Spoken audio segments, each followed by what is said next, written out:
स्वागत है दोस्तों आप सभी का आपके अपनी YouTube चैनल विकास यादव मैथ्स क्लासेस में एक बार फिर से। और आज हम चैप्टर नंबर 3 स्टार्ट करेंगे उसी एनर्जी के साथ। देखिए, अब तक की जो चैप्टर नंबर 2 था वहां तक की सारी वीडियोस अपलोड हो चुकी हैं। अगर आपने नहीं देखी हैं तो मैं चैप्टर नंबर 2 की प्लेलिस्ट की जो लिंक है वो आपके टॉप स्क्रीन, आपके जो लैपटॉप स्क्रीन या फिर आपकी जो भी डिवाइस है उसके स्क्रीन के जस्ट राइट साइड में टॉप पे आ रही होगी। आप वहां जाकर के चैप्टर नंबर 2 की सारी वीडियोस देख सकते हैं। इनफैक्ट आप चैनल पे जाइए और वहां प्लेलिस्ट वाले सेक्शन में जाकर के आपको पहले चैप्टर की भी मिल जाएगी और सेकेंड की भी मिल जाएगी, आप वहां जाकर देख सकते हैं। देखिए, तो आज जैसा कि अब आपको दिख रहा है कि आज हम नया चैप्टर स्टार्ट करने वाले हैं जो कि है चैप्टर नंबर 3। और बने रहना मेरे साथ एंड तक, क्योंकि ये वीडियो लंबी हो सकती है। क्योंकि पहली वीडियो हमेशा लंबी होती है, क्योंकि उसमें क्या है, मैं बेसिक से लेके एडवांस तक की जो भी आपके कॉन्सेप्ट्स होने वाले होते हैं वो सारे लिंक करता हुआ पहली वीडियो में सारे कॉन्सेप्ट्स को बनाता हुआ तब आगे लेके जाता हूँ किसी भी एक्सरसाइज पर। ये मेरी आदत है और शायद अगर आप मेरे साथ बने रहे तो मैं गारंटी के साथ बोल सकता हूँ कि आपको एक्सरसाइजेज बहुत ही आसान लगने वाली हैं। इनफैक्ट आप अपने अगर एग्जांपल्स भी देखेंगे किताबों में तो वो भी आपको समझ में आने लग जाएंगे। तो चलिए स्टार्ट करते हैं चीजों को और ज्यादा बर्बाद नहीं करेंगे वक्त को। चलिए देखिए, तो चैप्टर का 3 इसमें लिखा हुआ है pair of linear equation. Pair of linear equation, देखो ये दो शब्द आए हुए हैं भाई। लीनियर आया हुआ है और इक्वेशन सबको ही पता है कितने बहुत सारी प्रकार की इक्वेशंस मैंने आपको बताई हुई है। कौन कौन सी भाई, कुछ के एग्जांपल लिख लेते हैं। एक तो सबसे पहली बताई थी लीनियर, दूसरी हमने क्वाड्रेटिक पिछले चैप्टर में पढ़ी थी। देन उसके बाद में हमने एक क्यूबिक भी पढ़ी थी और उसके आगे भी होती है कई सारी, बट अभी हमने यही सब जाना है, इन सब के बारे में पता है हमें। इसमें लीनियर इक्वेशन की बात करनी है और देखो यहाँ पे लिख दिया इसने पेयर, मतलब जोड़ा होगा। किसी एक लीनियर इक्वेशन की बात नहीं करनी है, हमें यहाँ पर जोड़े की बात करनी है। ठीक है, दो लीनियर इक्वेशन होंगी, उनके बीचों की सारी चीजें बात करेंगे। और यहाँ पर एक और शब्द लिखा हुआ है वेरिएबल, जो कि आपको पता है जिसकी फिक्स वैल्यू नहीं होती। अलजेब्रा का टर्म है जिसकी फिक्स वैल्यू नहीं होती, तो वो होता है आपका वेरिएबल। और वेरिएबल भी कितने हैं यहाँ पे, वेरिएबल भी दो हैं, एक वेरिएबल भी नहीं है यहाँ पे, वेरिएबल दो हैं। तो ये सारी चीजों के बारे में हम जानेंगे। तो मैं आपको पहले स्टार्ट करेंगे किसी चीजों का मैं आपको ज्ञान दूं। उससे पहले ना मैं कुछ चीजें आपसे एक ना छोटा सा एक एग्जांपल लेके चलते हैं चीजों को। देखो, ये आपकी ही किताब का एग्जांपल है और जब आप किताब खोलेंगे अपनी तो उसमें वो स्टार्टिंग में ही लिखा हुआ है। ये एग्जाम्पल कुछ ऐसा है कि इसमें क्या हो रहा है कि अखिला जो है एक लड़की, वो मेले में गई हुई है। Akhila went to a fair in her village, अपने गांव में किसी मेले में गई हुई है। अब उसने क्या, उसका मन होता है कि वह जाइंट व्हील पर राइड ले और हुपला प्ले करे। हुपला क्या होता है, एक गेम होती है जिसमें रिंग्स होती है और रिंग्स को थ्रो करना होता है किसी एक स्टॉल के ऊपर, जो जिसके ऊपर आपकी गिर गई वो चीज तुम्हारी हो जाती है। और रिंग्स वाला गेम है, ये मेले में होता है, आपने देखा होगा। ठीक है, तो फिर वो चीजें आपकी हो जाती है। तो जो अखिला है वो जाइंट व्हील, मतलब वो जो बड़े वाला जो झूला होता है चरखे वाला, उसमें झूलना चाहती है और हुपला प्ले करना चाहती है, खेलना चाहती है। अब यहाँ पर कुछ कंडीशंस दी हुई है, ध्यान से देखिएगा। यहां से चीजें स्टार्ट होती हैं हमारी, यहां से यहां तक कि the number of time she played hoopla is half the number of ride she had on giant wheel. तो कहने का मतलब कि उसने जितनी बार हुपला खेला वो उसकी नंबर ऑफ टाइम्स जाइंट में, जितनी बार उसने झूला झूला, उसने जितनी बार हुपला खेला, देखो जितनी बार ये जो हुपला है ये खेला, उतनी ये जो है हुपला जितनी बार खेला है उसका क्या है, the number of time she played hoopla is half. ये हाफ है, किसका हाफ है, is half of number of rides she took on giant wheel. Number of rides she took on giant wheel. Giant wheel पे जो उसने number of rides ली हैं, giant wheel पर जो उसने नंबर ऑफ जो राइट्स ली हैं उसकी आधी है। तो यहाँ पे इसने ये बात कही। अब उसने एक और कंडीशन दी है उसके बाद, उसने कहा कि भाई हर एक राइड पे 3 रुपए लगते हैं और हर एक हुपला की गेम खेलने पे 4 रुपए लगते हैं। हर एक राइड पे 3 रुपए लगते हैं और हर एक हुपला की गेम पर 4 रुपए लगते हैं। और उसने how would you find out the number of rides, अब आप कैसे नंबर ऑफ राइड्स फाइंड करेंगे, उसने कितनी नंबर ऑफ राइड्स ली, अगर how and how many times of she played hoopla, और उसने कितनी बार हुपला खेला अगर उसने मात्र 20 रुपए खर्च करे। उसने टोटल रुपए खर्च करे 20, अब उसमें उसने हुपला भी खेला और उसने क्या किया, अपनी राइड्स भी ली। ये दो चीजें उसने करी। तो आपको कैसे फाइंड करेंगे आप कि उसने कितनी राइड ली और कितनी बार उसने हुपला खेला।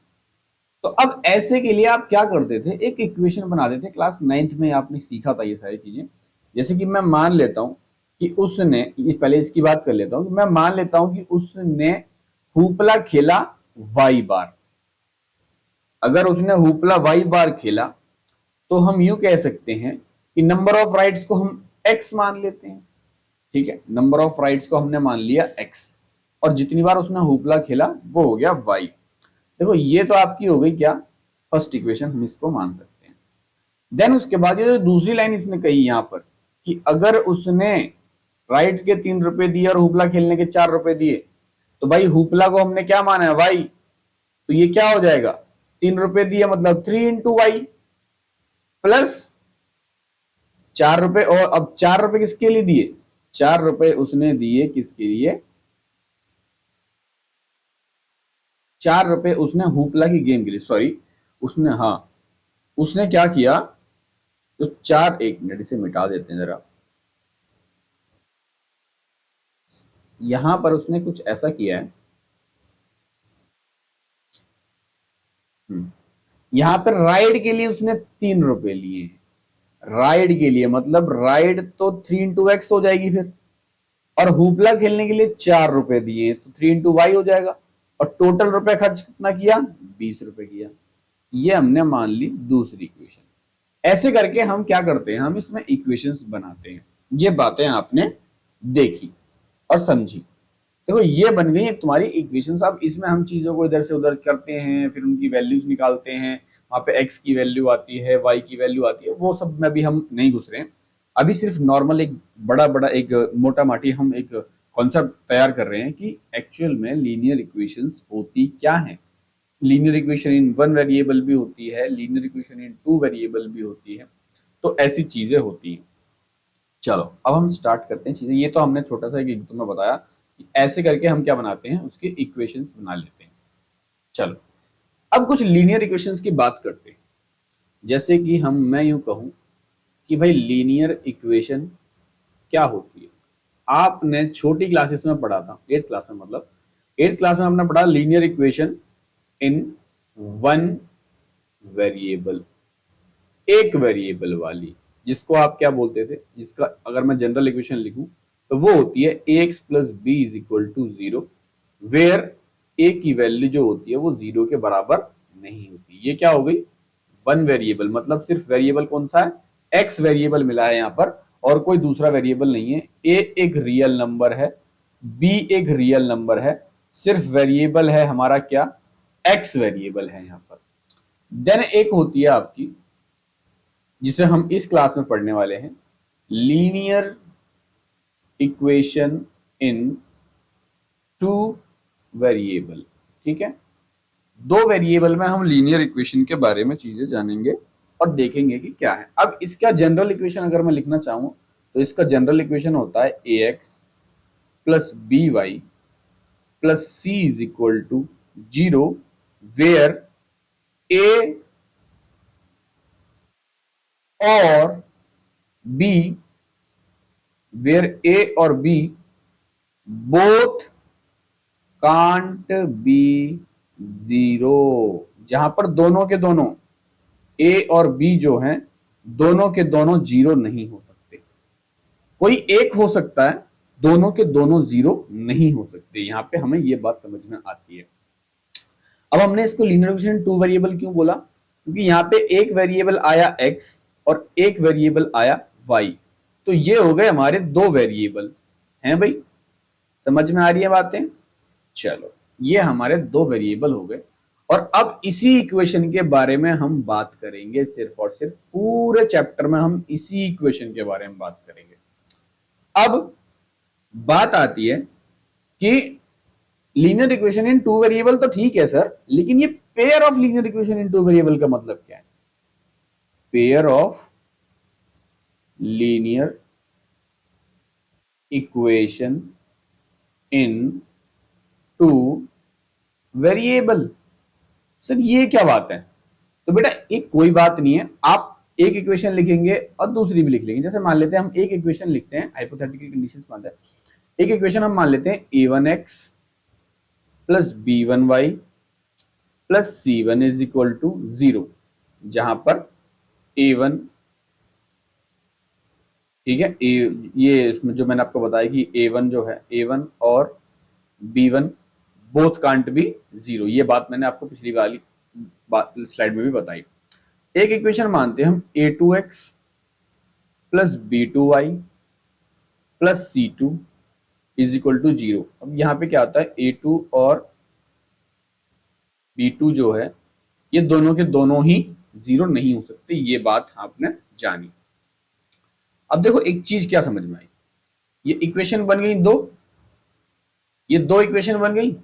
अब दो इक्वेशन मतलब जोड़ा, अब जोड़ा बन गया तो क्या होगा, pair, pair of linear equation. ये दोनों की दोनों इक्वेशन लीनियर भी हैं, तो हम बोल देते हैं इन्हीं को, जब दो जोड़े की बात करते हैं तो हम इसी को बोल देते हैं पेयर ऑफ लीनियर इक्वेशन। ठीक है भाई, ये बात समझ में आती है। और ए और बी जो हैं आपके क्या नहीं हो सकते, दोनों के दोनों 0 नहीं हो सकते, ये बात आपको समझ में आई होगी। और एक और चीज मैं आपको बता दूं कि कभी भी, एक बात और ध्यान, यहीं पे इसी चीज में मैं बता रहा हूं कि कभी भी, यहां इधर भी बता देता हूं, चलो यहां पर मैं कभी भी एक बात ध्यान रखना कि कभी भी ए स्क्वायर प्लस बी स्क्वायर 0 के बराबर नहीं होगा, ये बात भी ध्यान रखना। सेम इसी तरीके से अगर मैं इसमें पहली वाली इक्वेशन की बात करूं तो a1 का स्क्वायर प्लस b1 का स्क्वायर कभी भी 0 के बराबर नहीं होगा, और a2 का स्क्वायर प्लस b2 का स्क्वायर भी कभी 0 के बराबर नहीं होगा। इस बात को बहुत ही अच्छे से दिमाग में लिख लेना। जितनी भी चीजें लिखवा रहा हूं ना अभी फिलहाल, इन सारी चीजों को बहुत अच्छे से समझ के कहीं पे लिख लेना, ताकि ये आपको आपके कॉन्सेप्ट्स बनाने में बहुत ही ज्यादा काम देगी। चलिए अब आप थोड़ा सा आगे चलते हैं। अब थोड़ा सा आगे ये चलते हैं कि हम एक इक्वेशन लेते हैं, छोटी सी एक इक्वेशन लेते हैं। क्या हमने एक इक्वेशन ली 2x प्लस 3y बराबर 5। अब देखो ये इक्वेशन ली, अगर मैं इसको कंपेयर करना चाहूं इस वाली इक्वेशन से, ax plus by plus c is equal to 0, तो अगर मैं इससे कंपेयर करूं तो c तो अब 0 के इस तरफ है, तो 5 इस तरफ है। तो अगर मैं इसको इसको भी लिखना चाहूं इसी फॉर्मेट में, तो ये माइनस का 5 इज इक्वल टू 0 हो जाएगा। तो a की जगह पे क्या है 2, b की जगह पे क्या है 3, c की जगह पे क्या है माइनस का 5। कोई प्रॉब्लम नहीं है इन सब चीजों में, लेकिन बात वो नहीं है, हमें बात कुछ और समझनी है इसमें। हमें इसमें बात कुछ और समझनी है। बात क्या समझनी है कि देखो, अब मैं क्या करूंगा कि x की और y की कुछ ऐसी वैल्यूज रखना चाहूंगा जिससे कि ये 5 हो जाए। तो सोचो मैं अगर x की एक वैल्यू रख दूं, y की एक वैल्यू रख दूं, तो ये क्या हो जाएगा 2 इंटू 1 प्लस 3 इंटू 1, जो कि हो जाएगा 2 प्लस 3 मतलब कि 5। तो कहने का मतलब यहां पर इस इक्वेशन का मुझे एक सोल्यूशन मिल गया। क्या मिल गया? इस इक्वेशन का एक सोल्यूशन मिल गया। अब जैसे कि आपको पता है, अगर मैं ग्राफ पे लिखना चाहूं तो कोऑर्डिनेट कैसे बने जाते हैं, ऐसे बनते हैं, एक्स वाई का कोऑर्डिनेट बनता है। अब x की जगह पे मुझे क्या रखना पड़ेगा 1 और 1। तो कहने का मतलब अब इससे, इस वाली इक्वेशन से जो एक स्ट्रेट लाइन बनेगी, एक इस वाली इक्वेशन से जो एक स्ट्रेट लाइन बनेगी उसका एक सोल्यूशन होगा 1 1। अब ऐसे ही मैं सोचिए, अब थोड़ा सा और आगे चलते हैं और मैं कहता हूं कि x की वैल्यू को हम g1 रख लेते हैं और y की वैल्यू को 7 रख लेते हैं, क्या ये इसका सोल्यूशन होगा? तो इसके हिसाब से अगर मैं लिखना चाहूं तो 2 इंटू वन हो जाएगा और 7 इंटू और 3 इंटू 7 होगा, जो कि आपका होता है 2 प्लस 21, दैट इज 23। ये बात समझ में आती है? अब यहां पर ये जो टोटल आया ये आ गया 23, एक्चुअल में आना कितना चाहिए था? 5, लेकिन आ गया 23। तो अब हम यूं कह सकते हैं कि भाई 1 और 7 जो कोऑर्डिनेट है वो इसका कोऑर्डिनेट नहीं है। 1 और 7 जो है वो इस वाली इक्वेशन का कोऑर्डिनेट नहीं है। ये बात हम आसानी से बड़े प्यार से कह सकते हैं, क्योंकि जब तक दोनों को मिलाकर 5 नहीं आएगा तब तक हम नहीं मान सकते कि वो उसका कोऑर्डिनेट है। ये बातें आपके दिमागों में छोटी बड़े प्यार से छोटी छोटी चीजें समझ में आई होंगी, क्योंकि और इन सब चीजों को आपने पहले भी जाना हुआ है। तो हम कह सकते हैं कि this is not solution of 2x plus 3y is equal to 5। ये है ना? इसके लिए हम यस लिख सकते हैं कि हाँ भाई ये तो सोल्यूशन है। यहां ये बात हमें समझ में आई। और एक चीज और याद रखिएगा, every solution of equation in a point on the line representing it, every solution of the equation is a point. Her solution जो भी इसमें आएगा, ऐसे जो भी ऐसे जितने भी नंबर लो जिन पे x और y के कुछ ऐसे नंबर्स लो जिनको आपस में सॉल्व करने के बाद में अगर 5 आ जाए, तो हर सोल्यूशन जो होगा वो एक स्ट्रेट लाइन पे आएगा और वो इसी लाइन के ऊपर आएगा। ये बात समझ में आनी चाहिए। चलिए देन थोड़ा और आगे चलते हैं।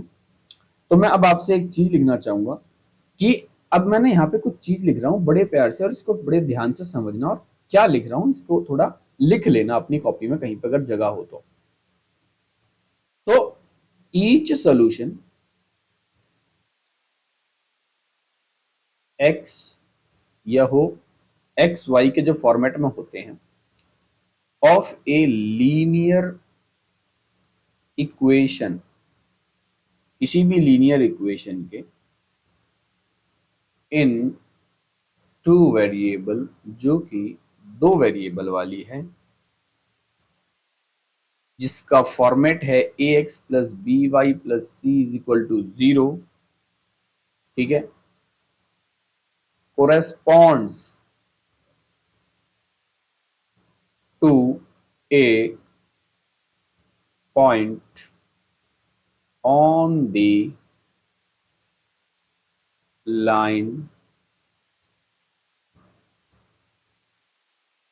representing the equation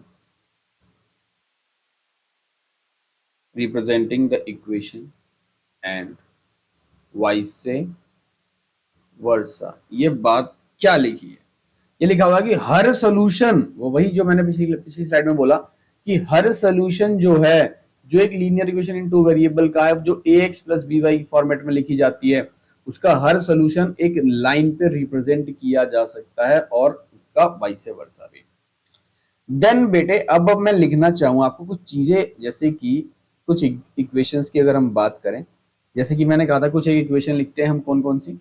एक लिखते हैं a1x plus b1y is b1y plus c is equal to 0, और a2x plus b2y plus c2 is equal to 0। ये बात आपने जानी, और यहां पर मैंने आपको लिखवाया कि a1 a2 b1 b2 b1 b2 c1 c2, ये सारे नंबर्स क्या हैं? ये सारे नंबर्स आपके रियल नंबर्स हैं, और a1 का स्क्वायर प्लस b1 का स्क्वायर 0 के बराबर नहीं है, और a2 का स्क्वायर प्लस b2 का स्क्वायर भी 0 के बराबर नहीं है। ये बात समझ में आती है? अब इस चीज को क्या करते हैं, अब मैं ना आपसे एक बात समझ में आई होगी आपको कि भाई ये आपको पिछली क्लासेस से भी पता है कि भाई कोई भी लीनियर इक्वेशन जो होती है वो हमेशा एक स्ट्रेट लाइन बनाती है, स्ट्रेट लाइन बनाती है। अब अगर पेयर हो गया लीनियर इक्वेशन का तो कितनी लाइन बनेगी? दो लाइन बनेगी, वो भी कैसी? स्ट्रेट लाइन बनेगी। अब बेटा एक चीज ध्यान रखना, अब दो पेयर ऑफ लीनियर इक्वेशन है, जैसे मैं यहां लिख रहा हूं पेयर ऑफ लीनियर इक्वेशन है, तो इससे कैसी कैसी लाइन बन सकती है? देखो मैं लाइन कुछ बनाऊंगा आपसे और थोड़ा ध्यान से देखना इन चीजों को। देखो अगर मैं लाइन बनाता हूं तो दो इक्वेशन से या तो कैसी लाइन बन सकती है, या तो पैरेलल लाइन बन सकती है। अगर आपके पास दो लाइनें हैं तो या तो आप उनसे पैरेलल लाइन बना सकते हो, या फिर आप उनसे ऐसी लाइन बना सकते हो जो आपस में एक दूसरे को काटें, है ना? इनको क्या कहते हैं हम? Intersecting lines. या फिर आपकी ऐसी लाइन बनेगी जो एक लाइन उसी लाइन के ऊपर ही कोइंसाइड कर रही होगी। क्या करेगी? कोइंसाइड मतलब एक के ऊपर एक ही आ जा रही है, ऐसी लाइनें बन रही होंगी। पेयर ऑफ लीनियर इक्वेशन में ऐसी तीन प्रकार की सिर्फ लाइनें बनती हैं, ये हमने चीजें देखी। अब एक चीज ध्यान रखना, जिन लाइनों के जो लाइन एक दूसरे को काटती हैं, क्या? जो लाइन एक दूसरे को काटती हैं, ये जो पॉइंट ऑफ इंटरसेक्शन होता है, तो ये इसका मतलब ये होता है, सॉरी मैं जरा इसको दूसरे कलर से करूंगा क्योंकि ऐसे में थोड़ा कंफ्यूजन हो जाएगा। अब ये जो पॉइंट ऑफ इंटरसेक्शन है, ये पॉइंट ऑफ इंटरसेक्शन वाली यूं कहती है कि भाई यहां पे सिर्फ कितने सोल्यूशन बनेंगे?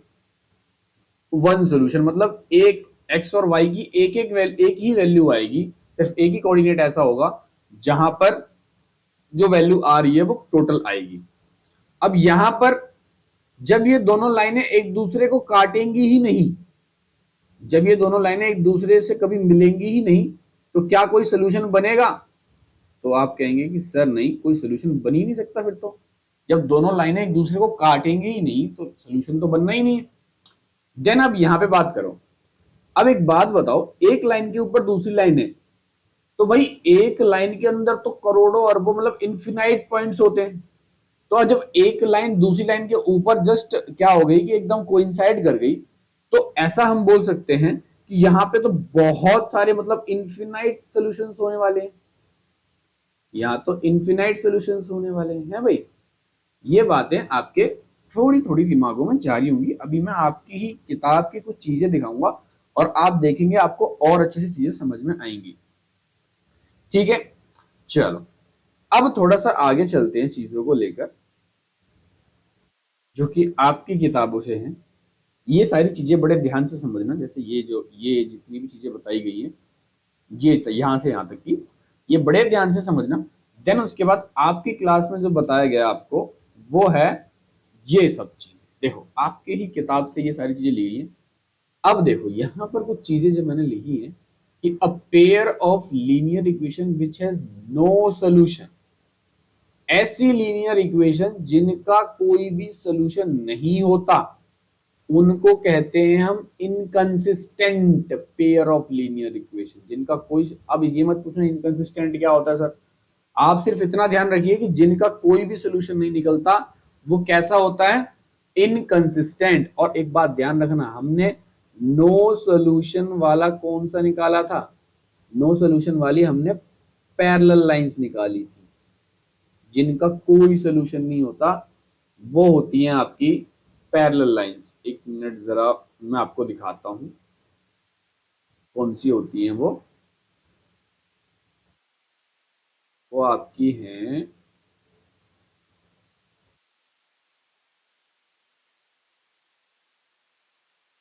देखिए यहां दिखाया पैरेलल लाइंस में नो सॉल्यूशंस आ रहा है। हाँ जी चलो ठीक है सर, चलो आगे चलते हैं थोड़ा सा।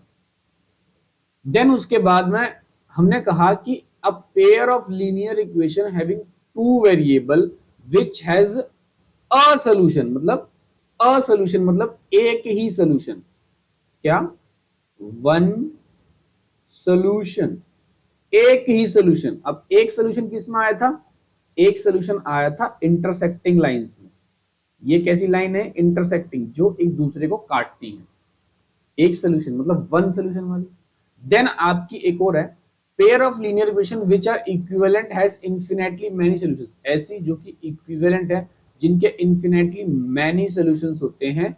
सच pair are called dependent pair of linear equations in two variable, उनको डिपेंडेंट कहा जाता है। जैसे अब मैंने कहा था इन्फिनाइट सॉल्यूशन वाले, इन्फिनाइट सॉल्यूशन वाली, इन्फिनाइट सॉल्यूशन वाली कौन कौन सी थी, इन्फिनाइट सॉल्यूशन वाली वो लाइनें थी जो एक के ऊपर एक कोइंसाइड कर रही थी। ये बात समझ में आई। अब देखो यही सारी चीज जो है ना, इधर मैं दिखाता हूं आपको। अब देखो द लाइंस में intersect in a single point. अब लाइंस जो इंटरसेक्ट करेंगी एक पॉइंट पे, in case the pair of equation has unique solution, उसको उसका यूनिक सोल्यूशन मतलब कोई एक ही सोल्यूशन होता है, ऐसे को बोलते हैं हम कंसिस्टेंट पेयर ऑफ इक्वेशन। ऐसी इक्वेशंस को हम बोलते हैं consistent pair of linear equation. अब जिसकी, अब द लाइन में भी पहली क्या कर रही है, लाइन इंटरसेक्ट कर रही है। इंटरसेक्ट करने पे एक सोल्यूशन होना चाहिए, तो सर इंटरसेक्ट करने पे एक सोल्यूशन हमारा आ रहा है। लाइन में भी पैरेलल, अब लाइन पैरेलल्स भी हो सकती है। अगर पैरेलल है तो मतलब कोई भी सोल्यूशन नहीं आएगा, नो सोल्यूशन। देखो हमारा नो सोल्यूशन आया पैरेलल पे, आपने देखा। और ऐसे को बोलते हैं हम इनकंसिस्टेंट। कंसिस्टेंट वो जिसका सोल्यूशन निकले, इनकंसिस्टेंट वो जिसका सोल्यूशन ना निकले। ठीक है, यहां पे मैं लिख देता हूं बेटा, कंसिस्टेंट जिसका सॉल्यूशन निकले, और इनकंसिस्टेंट जिसका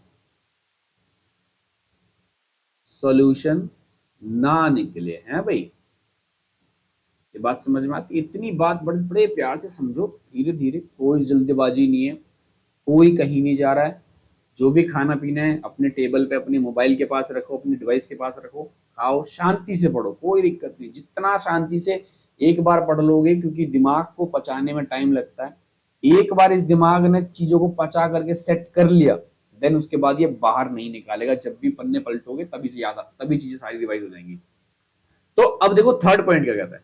थर्ड पॉइंट कहता है अगर लाइन कोइंसिडेंट कर रही है, मतलब एक के ऊपर एक लाइन है, तो उनके इन्फिनाइटली मैनी सॉल्यूशंस होते हैं। और ऐसी लाइनों को हम डिपेंडेंट या कंसिस्टेंट कहते हैं। हमने क्या कहा था, कंसिस्टेंट वो होती है जिसका सॉल्यूशन होता है, इनकंसिस्टेंट वो जिसका नहीं होता। तो भाई डिपेंडेंट मतलब क्या हो गया, इन लाइंस का जो इन्फिनेटली मैनी सोल्यूशन, मतलब सोल्यूशंस तो है ना इनके, जिसका सोल्यूशन है मतलब वो कंसिस्टेंट है। इसके बहुत सारे होते हैं, उसको डिपेंडेंट या फिर कंसिस्टेंट भी बोल सकते हैं, दोनों चीजें बोल सकते हैं, उसमें कोई प्रॉब्लम वाली बात नहीं है। ये बातें आपको समझ में आई होंगी। अब यहां पर देखो ध्यान से, ये लाइनें हैं, ये कुछ इक्वेशंस लिखी हुई हैं, x minus two y is equal to zero, और 3x plus 4y minus 20 is equal to zero. अब ये कह रहा है कि दीज लाइन्स आर इंटरसेक्ट, ये लाइन जो है इंटरसेक्ट कर रही है, और ये जो है, ये जो लाइन है वो कोइंसाइड कर रही है।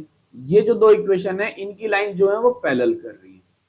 तो आपके दिमागों में अब एक बात समझ में याद दिमाग में आ रही होगी कि सर एक बात बताओ कि इन दो इक्वेशंस को देख के हम कैसे पता करें कि इन दोनों लाइनों से लाइन पैरेलल बनेगी, या कोइंसाइड करेगी, या इंटरसेक्ट करेगी। आप दो दो इक्वेशंस को देख के कैसे बता सकते हैं? तो बेटा उसका भी जुगाड़ है, वो भी आपकी किताब में दिया हुआ है। चलो इसको देख लेते हैं। अब वही वाला आपका एग्जाम्पल जो यहाँ पे x माइनस टू वाई वाला दे रखे हैं, यही सारे एग्जाम्पल्स यहाँ लिखे हुए हैं। अब ध्यान से देखना, बड़े ध्यान से समझना आप चीजों को, अब बहुत ज्यादा इंपॉर्टेंट चीजें हैं। जैसे पहली इक्वेशन थी हमारी x माइनस की टू वाई बराबर जीरो, और दूसरी थी 3x माइनस की 4y माइनस की 20 बराबर जीरो। अब एक बात बताओ, मैंने आपको ना कुछ चीजें यहाँ पे मैं आपको दिखाना चाहूंगा। देखो, अब हम क्या करते हैं, हम सिंपली जो आप एक मिनट, अब थोड़ा सा कलर चेंज करना पड़ेगा भाई, क्योंकि यहाँ पे दिखेगा नहीं। चलो यहाँ देखो, अब ये वाली इक्वेशंस लिखी हुई हैं, और यहाँ पे मैंने कुछ दो चीज, ये जो है आपकी किताब में दो चीजें लिखी हुई हैं। अब ये क्या कह रहा है, A1 क्या है? अब मैं यहाँ पे लिखता हूं क्या, A1, A1 क्या है, A2 क्या है, B1 क्या है, B2 क्या है, C1 क्या है, C2 क्या है। यही बात है ना भाई।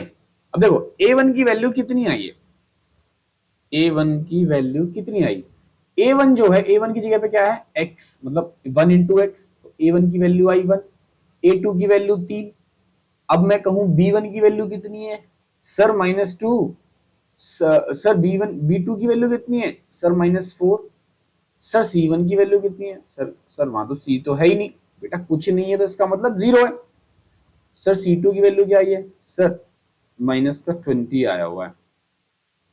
अब देखो, अब ये बात ध्यान देना, अगर A1 अपॉन A2 का रेशियो B1 अपॉन B2 के रेशियो के बराबर ना आए, कहने का मतलब अगर मैं A1 अपॉन A2 लिखूं और वो B1 अपॉन B2 के बराबर ना आए, जैसे कि 1/3 क्या -2/4 के बराबर है क्या, तो आप कहेंगे सर इसको अगर आप काटते हैं तो ये आएगा आपका 1/2।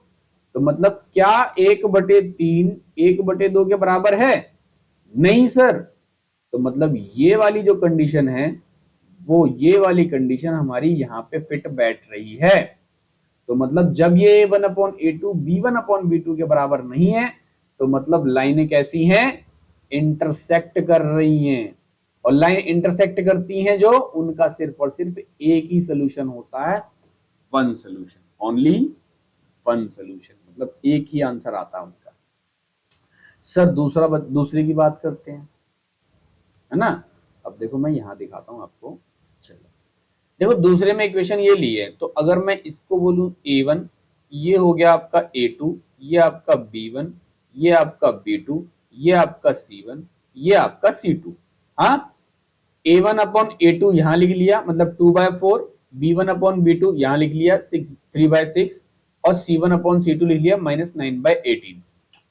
अब एक बात ध्यान दो, अगर मैं यहां लिखूं 2/4, मतलब और 3/6, और -9/18, एक बात ध्यान देना थोड़ा सा, अगर मैं इसको 2 से काट दूं तो ये आ गया 1/2, इसको 3 से काट दूं तो ये आ गया 1/2, इसको 9 से काट दूं तो ये आ गया 1/2। ओ माय गॉड, ये तो सारा रेशियो पर सेम आ गया। अगर रेशियो सारे सेम आ गए, इसका मतलब क्या था कि भाई A1/A2 जो था वो B1/B2 के बराबर भी था, और C1/C2 के बराबर भी था। मतलब सारे जब एक दूसरे के बराबर हो जाएं रेशियोज, तो इसका मतलब ये है कि वो कोइंसाइडिंग लाइंस थी और कोइंसिडेंट लाइन थी। इसके कोइंसिडेंट सॉल्यूशन लाइंस के सॉल्यूशंस कितने होते हैं, इनफिनाइट सॉल्यूशंस होते हैं। ये बातें आपको समझ में आई होंगी, ठीक है। अब एक और चीज ध्यान रखो, जिसका एक सॉल्यूशन, वो लाइन कैसी, इंटरसेक्टिंग। जिसके कई सारे सॉल्यूशन, वो लाइन कैसी, कोइंसिडेंट।